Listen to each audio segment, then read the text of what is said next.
Bet my name is John, and my story begins with a dare. A twisted challenge born out of arrogance and boredom. Wealth had always been my armor, shielding me from the mundane struggles of life and giving me everything I desired. Yet, that very privilege had turned my existence into an endless cycle of predictability. My friends, equally wealthy and equally jaded, often sought amusement in the absurd. And one night, their amusement became my burden. The idea was simple yet provocative.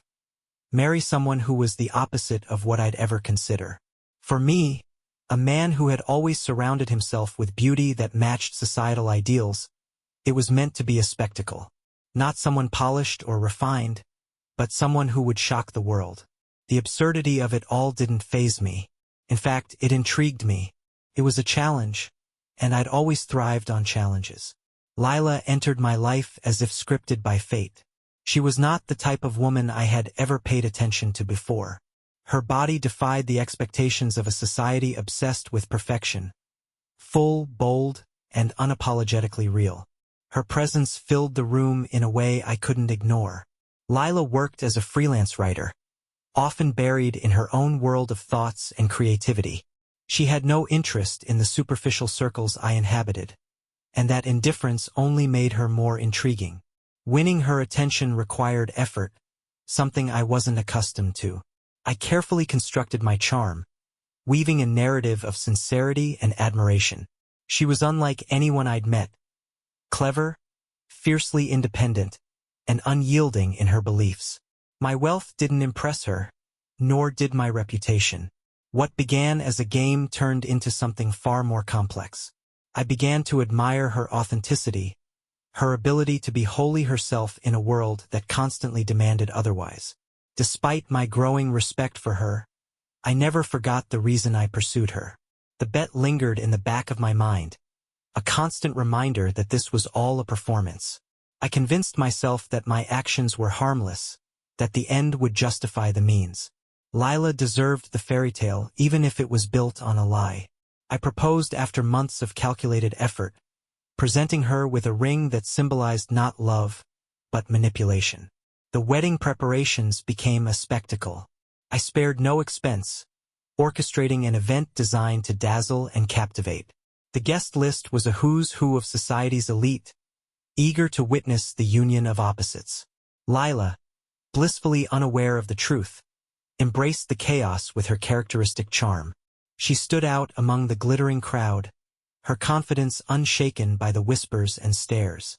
On the day of the wedding, the estate buzzed with anticipation. Every detail was meticulously planned, every moment designed for perfection. As I stood at the altar, I felt a strange tension building within me. Lila approached, radiant in her unconventional beauty, her presence commanding the attention of everyone in the room. For a brief moment, I allowed myself to believe that this could be real, that I could rewrite the script I had so carelessly crafted. But as the ceremony began, everything unraveled. Lila stepped forward, her gaze unwavering as she addressed the room. What she revealed left everyone in stunned silence. It was a moment that shattered the illusion, exposing truths I had buried deep within myself.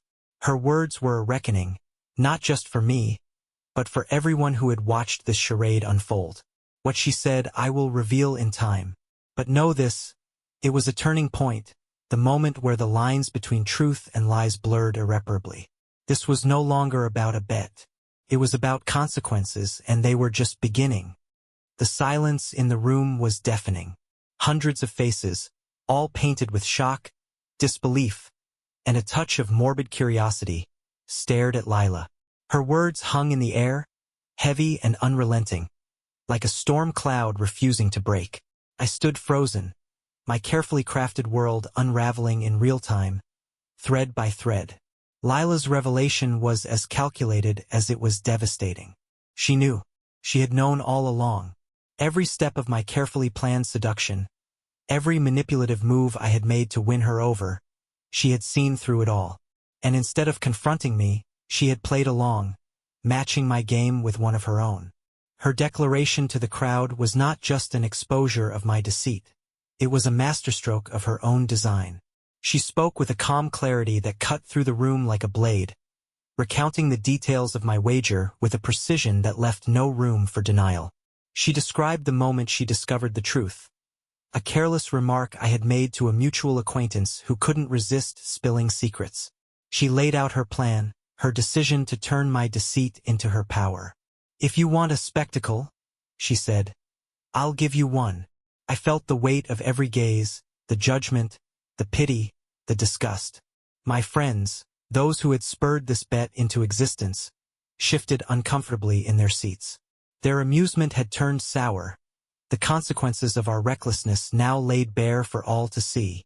The media, ever hungry for scandal, would feast on this for months. And at the center of it all was me, exposed as a fraud. Lila didn't stop there. She turned her attention to me, her gaze steady and unflinching. She spoke of her initial hesitation, her doubts about accepting my proposal, and the eventual realization that this could be an opportunity. She didn't do it for revenge, she explained. She did it for herself, to reclaim the narrative that so many, including me, had tried to control. Her strength was undeniable, and for a moment, I felt something I couldn't quite place. Admiration? Guilt? Perhaps both. She had outmaneuvered me in every way, and there was a strange sense of respect in that.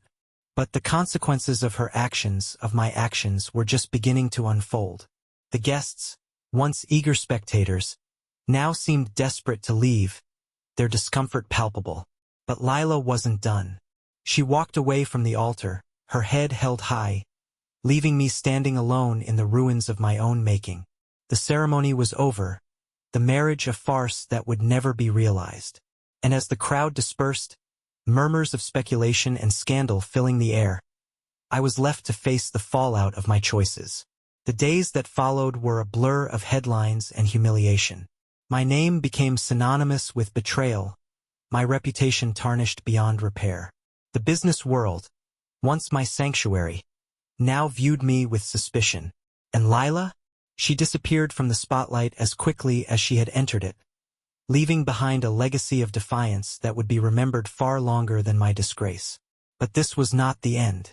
This was merely the beginning of a reckoning I could not escape, one that would force me to confront not just the fallout of my actions, but the truth of who I had become. In the weeks after the wedding debacle, I was a ghost of my former self. The humiliation was insidious, creeping into every corner of my life, gnawing away at the confidence and control I once took for granted. The headlines, relentless and scathing, painted me as a caricature of privilege gone wrong, the rich fool who gambled with someone else's life and lost spectacularly. But public scorn was only the surface of my descent. The real damage was internal. Alone in my penthouse, surrounded by the trappings of wealth that now felt meaningless, I began to unravel. The whispers of doubt and self-loathing grew louder, and for the first time, I was forced to confront the emptiness that had driven me to such reckless behavior. The bet, the manipulation, the betrayal of Lila, they were all symptoms of a deeper rot I could no longer ignore. I became reclusive, avoiding the very circles that once defined me. Invitations to galas and business meetings went unanswered. My phone buzzed constantly with messages from friends, colleagues, and media vultures seeking a comment or a reaction, but I ignored them all. I wasn't ready to face the world, much less myself. Lila's absence was another wound I couldn't shake. Despite everything, I found myself longing for her presence. Not the woman I had fabricated in my mind, the target of my deceit, but the real Lila, the sharp, fearless force of nature who had stood up to me and exposed my lies. I couldn't stop thinking about her, replaying her words at the altar, dissecting every moment of our time together. What had started as a bet had turned into something far more complicated, and the realization that I might have genuinely cared for her was as painful as it was unexpected. Desperate for some semblance of closure, I began to investigate Lila's life. She had vanished from the public eye almost entirely, but I managed to piece together fragments of her world. She had retreated to her hometown, a quiet, unassuming place far removed from the chaos of my existence. The thought of her finding peace while I remained mired in turmoil felt like both a punishment and a gift. She deserved better than what I had done to her. But guilt was not enough to absolve me. The more I learned about Lila, the more I realized how little I had truly known her. Her work as a writer had earned her a loyal following, her words resonating with people in ways I had never bothered to understand. She had built a life of substance and meaning, while I had been playing games with mine. Driven by equal parts remorse and curiosity, I made the decision to reach out. It wasn't an apology I sought to deliver. Not yet, at least. I didn't feel I had earned the right to ask for forgiveness. What I wanted was clarity, a chance to understand the woman who had changed the trajectory of my life in ways I was only beginning to grasp. I sent a letter, carefully crafted and devoid of excuses, asking if she would meet me. Days passed with no response, and I began to accept that she might never give me the chance. Then, unexpectedly, she replied. Her message was brief and guarded, agreeing to a meeting but setting the terms. It would be on her turf, in her world, and under no circumstances would I try to justify my actions. She would listen, but only if I spoke with honesty and humility, qualities I wasn't sure I possessed. The day of the meeting arrived, and I found myself in a small, unremarkable cafe far from the opulence of my usual haunts. Lila was already there, seated in a corner booth, her expression unreadable. She looked different, more at ease and grounded, as if she had shed the weight of our shared history. I, on the other hand, felt like a shadow of myself, awkward and unsure in a setting I didn't belong to. As I sat across from her, the words I had rehearsed dissolved into silence. Lila waited patiently, her gaze steady but not unkind. When I finally spoke, it was with a rawness I hadn't known I was capable of. I told her everything. The emptiness that had driven me, the bet that had set everything in motion, and the profound regret that now consumed me. I didn't ask for forgiveness. I didn't even expect her to understand. I simply needed her to know the truth. When I finished, Lila took a long moment to respond. Her words, when they came, were measured and deliberate. She didn't offer absolution, nor did she lash out in anger. Instead, she spoke of her own journey, her decision to take control of a situation that could have destroyed her, and the strength she had found in the aftermath. She had moved on, she said, but not without scars. As we parted ways, I felt a strange mix of relief and sorrow. The meeting hadn't provided closure in the way I'd hoped, but it had given me something more valuable, a path forward. Lila's resilience was a reminder that I, too, could rebuild, but only if I was willing to confront the truth of who I was and who I wanted to become. Life after my meeting with Lila became a series of confrontations, not with her but with myself. It was as if the clarity she had given me left me no choice but to dismantle the life I had built on arrogance and pretense. For years, I had relied on wealth as both a weapon and a shield, protecting me from the consequences of my actions.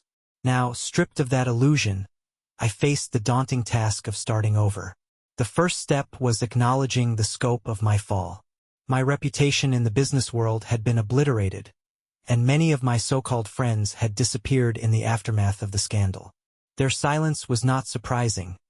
Loyalty in my world had always been transactional. Without the glitter of success to bind us, there was nothing left. But instead of wallowing in self-pity, I saw an opportunity. The emptiness I now felt could be filled with something real, if only I had the courage to seek it. I began with small, deliberate changes. The penthouse, once a symbol of my dominance, now felt like a gilded cage. I sold it and moved into a modest apartment on the outskirts of the city. The adjustment was jarring but necessary. The new environment forced me to confront my habits and routines, many of which had been designed to mask the void within me. I learned to cook, to clean, to live without the constant hum of indulgence. It was humbling, and in its humility, it was freeing. Work was the next challenge. The scandal had made me untouchable in many circles, but I refused to let that define me. I reached out to old mentors, people who had seen potential in me before I became consumed by greed and status. Their responses were mixed. Some offered tentative support, while others dismissed me entirely. But one, a retired entrepreneur named Richard, took a chance on me. He had no illusions about my past, and he made it clear that my redemption would have to be earned. Under Richard's guidance, I started working for a nonprofit organization focused on financial literacy for underserved communities. The irony was not lost on me, teaching others the value of money when I had so thoroughly abused it. But the work was rewarding in ways I hadn't expected. For the first time, I saw the impact of my efforts on people who genuinely needed help. Their gratitude was not for my wealth, but for my time and knowledge. It was a stark contrast to the superficial praise I had once sought. Through this work, I began to understand the depth of my privilege and the responsibility that came with it. My past actions had caused harm, not just to Lila, but to countless others who had been collateral damage in my pursuit of power. I couldn't change the past, but I could strive to make amends. Slowly, I started to rebuild my reputation, not as a titan of industry, but as someone committed to meaningful change. Despite these strides, the weight of what I had done to Lila remained heavy. Her resilience had inspired me, but it also served as a constant reminder of my betrayal. I thought about her often, wondering if she had truly moved on or if the scars I'd left ran deeper than she had let on. My regret was not just for the bet, but for the way I had underestimated her intelligence, her strength, her capacity to see through my facade. I never reached out to her again. Our meeting had been her gift to me, a chance to unburden myself and start anew. To intrude on her life further would have been selfish. Instead, I channeled my remorse into action, supporting causes that aligned with her values and ensuring that my work honored the lessons she had taught me. It wasn't redemption, but it was a step toward becoming someone worthy of forgiveness. Over time, the scandal faded from public memory, replaced by new stories of excess and downfall. My name was no longer synonymous with disgrace, though it would never regain its former luster. I was fine with that. The life I was building now was quieter, more grounded, and infinitely more fulfilling. But life has a way of testing the lessons we claim to have learned. One day, as I walked through a neighborhood I had come to know through my nonprofit work, I saw her. Lila was seated on a park bench, a notebook in her lap and a faint smile on her lips. She looked at peace, radiating the same confidence and authenticity that had captivated me from the start. I hesitated, unsure if approaching her would undo the progress I had made. But as I stood there, watching her from a distance, I realized that this moment was not about me. It was about her, and the life she had built despite my betrayal. Her happiness was a testament to her strength, and it was enough for me to know she had found it. I turned and walked away, leaving her to her world and continuing on in mine. The scars of our shared past would never fully heal, but they no longer defined us. For the first time, I felt a sense of closure, not because I had been forgiven, but because I had learned to forgive myself. I had spent months reconstructing myself, piecing together a version of John who could look in the mirror without flinching. My new life, though quieter, was fulfilling in ways I'd never imagined. Yet beneath the surface, there lingered a tension, a pull toward the parts of my past I had left unresolved. I told myself that chapter was closed, but fate seemed intent on testing my resolve. The evening began like any other, unremarkable and devoid of expectation. I had been invited to a fundraising gala by Richard, my mentor and the man responsible for my transformation. These events were part of my new normal, an opportunity to contribute to causes I cared about while quietly rebuilding my reputation. I attended out of obligation more than desire, arriving with no intention of staying long. But then I saw her. Lila. She was across the room, radiant in a deep green gown that hugged her figure and shimmered under the chandelier's light. Her hair was swept up, exposing the graceful line of her neck, and her laugh carried over the hum of conversation like a melody I had forgotten but instantly recognized. She was magnetic, commanding the room without even trying. Seeing her, there was like a jolt to my system, a reminder of everything I had lost and everything I had learned. She noticed me. Her gaze lingered for a moment before she turned back to her companion, a man I didn't recognize but instantly envied. They seemed comfortable together, their body language speaking of familiarity and ease. I told myself to look away, to leave her to her happiness. but I couldn't. Something deeper than curiosity compelled me, a force I was powerless to resist. I don't remember how it happened, whether I approached her or she came to me, but suddenly we were standing face to face. Her expression was unreadable, a mask of composure that betrayed nothing of what she might have been feeling. We exchanged pleasantries, our words polite and practiced, but the air between us crackled with unspoken tension. It was as though the room had faded away, leaving only the two of us in a vacuum of unresolved history. As the evening wore on, we found ourselves alone on a terrace overlooking the city. The noise of the gala had receded, replaced by the quiet hum of traffic far below. The distance between us felt both insurmountable and non-existent, a chasm bridged by the weight of our shared past. We spoke not of what had been, but of the lives we had built since. Her words were measured, revealing little, but her eyes told a different story. They held a vulnerability I hadn't expected, a flicker of the pain I had caused and perhaps something more. The intimacy of the moment was undeniable. It wasn't physical, not yet, but it was raw and electric, a connection that transcended the boundaries we had tried to establish. She leaned against the railing, her gaze fixed on the skyline, and for a moment, I saw her as she truly was. Not the woman I had wronged, not the symbol of my redemption, but simply Lila. Complex, resilient, and achingly human. When it happened, it was inevitable.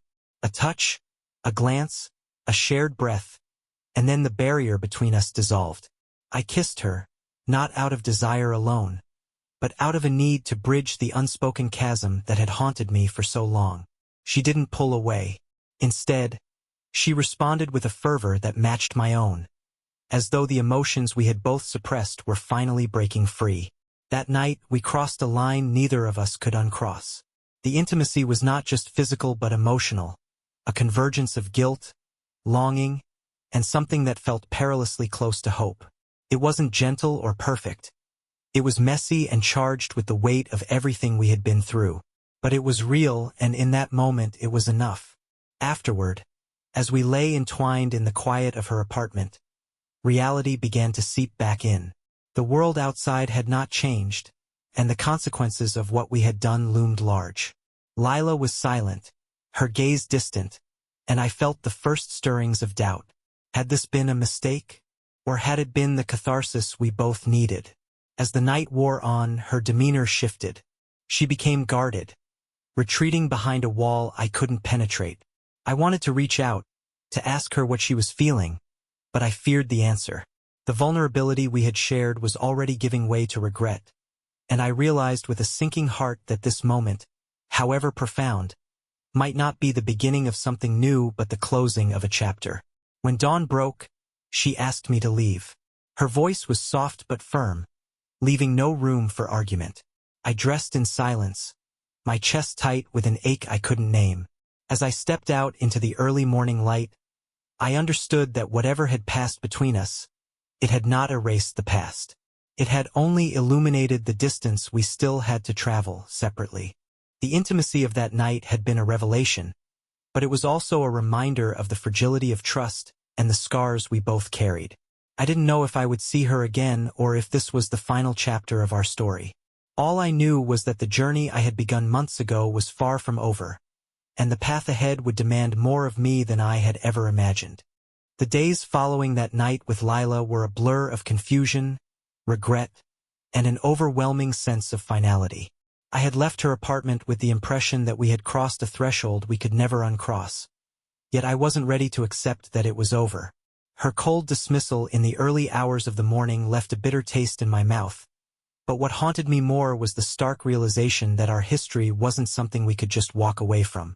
It was as though the weight of our past still lingered between us, pulling us back to each other in ways neither of us fully understood. But as the days stretched into weeks, I began to notice something far more unsettling. The familiar pang of guilt that had plagued me for so long was slowly being replaced by a different emotion, an unshakable sense of reckoning. I had evaded the true consequences of my actions for too long, and the silence that followed that night felt like an unfinished chapter, one that I wasn't allowed to close just yet. It wasn't until Richard, my mentor, reached out that the gravity of what was coming truly hit me. At first, I thought it was a simple business matter, a passing request, but the message was cryptic, hinting at something far more personal. The more I thought about it, the clearer it became. Lila wasn't done with me. She hadn't forgiven me, and she wasn't seeking redemption. No, this was something far darker. A chance for her to take control, to make me truly pay for what I had done. I wasn't sure whether to be terrified or strangely exhilarated by the prospect. This wasn't about reconciliation anymore. It was about justice. Her justice. The kind of reckoning that couldn't be avoided, no matter how much I had tried to outrun my past. For the first time since that fateful wedding day, I knew I was on the cusp of facing the full weight of my actions. And the truth was, I wasn't sure I was ready for it. When I met her again, it was on her terms. A quiet cafe, removed from the public glare of the high society events I had grown accustomed to. This was no grand venue. No pretense of politeness or social masks. It was raw. It was real. And it was a confrontation I could no longer avoid. Lila sat there, poised and composed, her eyes unreadable but sharp, as if she could see straight through me. In her silence, there was no need for words. Her presence alone spoke volumes, carrying the weight of everything that had transpired between us. It was as if she had been waiting for this moment, the moment when she would no longer be the victim of my games but the one pulling the strings. I had hoped, foolishly, that our past would be laid to rest with that night, that perhaps we could have found some semblance of peace. But Lila wasn't interested in peace. She was interested in something far more potent, a reckoning. And in that moment, I realized that she was no longer the woman I had deceived and abandoned. She had evolved into someone I could never fully comprehend, someone whose pain had been transformed into an unshakable power. I could feel the tension in the air, thick and suffocating, as if every breath I took was drawing me deeper into the consequences of my past. The walls around me, constructed from years of wealth, power, and arrogance, were slowly crumbling, and in their place stood a stark truth. I had no control here. Not anymore. The guilt I had carried for so long was no longer something I could conceal behind the distractions of my new life. It was here, in this moment, confronting me with the harsh reality of what I had done to Lila, to myself, and to the life I had taken for granted. It wasn't just about the wedding, the bet, or the scandal anymore. It was about the way I had used and discarded people, the way I had manipulated emotions and twisted lives for my own amusement. And Lila? She was no longer the fragile woman I had once thought her to be. She had grown stronger, sharper, more self-assured than I could have ever anticipated. Her silence, her composure. It wasn't a mask of weakness, but a shield of defiance. She had survived the storm I had created, and now she was standing before me, not as a victim, but as the architect of her own fate. The reckoning had arrived, and it was more than I had ever bargained for. I realized then that no amount of regret, no gesture of redemption, could undo the damage I had caused. The road ahead was uncertain, but one thing was clear. There would be no more hiding from the truth. Lila had taken her power back, and in doing so, she had forced me to confront the person I had become. What followed wasn't a resolution or a reconciliation. It was an unraveling. The boundaries we had carefully constructed between us were gone, leaving only the raw, exposed reality of our shared history. And in that moment, I understood that there was no going back. The damage had been done, and now I would have to live with the consequences. In the weeks after my final encounter with Lila, I found myself more adrift than I had ever been. The chaos that had once defined my life, the endless stream of power, wealth, and shallow connections, had evaporated, leaving only the stark reality of my choices. I was no longer the man who could navigate life through manipulation and pretense. Now I was a man marked by regret, by the weight of actions I could never undo. The finality of Lila's actions settled into me like a stone in my chest. She had taken control not just of our history, but of my fate. Her silence, the way she had exposed me in that last meeting, everything she had done was a statement. I had lost the right to any easy resolutions. The reckoning I had feared had come in full force, and I was left with the unshakable truth that no matter how much I changed, I would never escape the man I had been. As much as I wished to forget, to find solace in the illusion of a clean slate, I knew better. Life didn't work that way, and neither did redemption. The quiet path I had tried to carve for myself had become a relentless reminder of the price of my past. The nonprofit work, the humility I had sought to cultivate, all of it felt like an apology, an attempt to balance the scales that could never truly be balanced. And still, Lila remained a presence in the back of my mind, not in the way I once thought of her, as an object of my desire or regret, but as a symbol of what I had lost, the chance to become the man I had once pretended to be. In the solitude of my small apartment, I began to realize that what I had been searching for all along wasn't external. It wasn't the accolades or the wealth or the applause of a world that had moved on without me. It was the ability to live with myself, to reconcile the parts of me that had been fragmented and corrupted, to face the reality of who I was and what I had done, without any more distractions, without any more excuses. I never saw Lila again after that final encounter. She vanished from my life as completely as she had entered it, leaving only the lingering echo of her strength, her power. It was clear that she had moved on. She had found her peace, her own path to healing, far removed from the wreckage I had left behind. She was free. I, however, remained trapped in the web of my own making, no longer able to hide behind the man I once was. In time, the world seemed to forget me. The scandal faded. My name no longer whispered in circles of wealth and privilege. But I was okay with that. The spotlight had always been a facade, a false promise of validation. What mattered now was not how others saw me, but how I saw myself. And that was something only I could change. I never reached out to Lila. There was nothing left to say. Our history had run its course, and whatever healing was possible had already happened. Not through any actions of mine, but through the strength and resilience she had shown. She had given me the clarity I needed, not through forgiveness, but through her silence, her absence. In the end, it wasn't the pain of my betrayal that haunted me most. It was the realization that I had lost something irreplaceable, not just in her, but in myself. The story between us was over. The twists, the betrayals, the fragile moments of connection. All of it had led me to this conclusion. In the end, the truth had been the only thing I couldn't escape. And that truth was simple. I had lost. Not just the game I had played, but the chance to ever truly be the man I thought I could be. The consequences were irrevocable, but the lessons, they were indelible. And in that final reckoning, I found the only peace I could ever have: acceptance.